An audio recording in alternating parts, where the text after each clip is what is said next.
mazava ho azy ny tanjona dia voalohany fampitaovana ny orinasa aloha.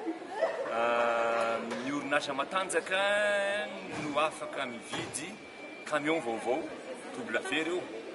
Camion matanjaka anakefatra be zao io voatonga io aloha fa mbola isy 10 ohatra zao ho avy afaka fotoana fohy kely eo.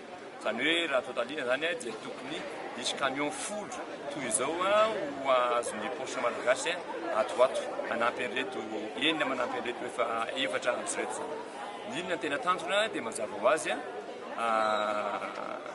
anampiana nefa eo am-pelantanana fa indrindra hoentina anatsarana ny fomba fiasa ho an'ny ato amin'ny poche malagasy mba ahafahantsika manome fahafahampon'ny mpanjifa.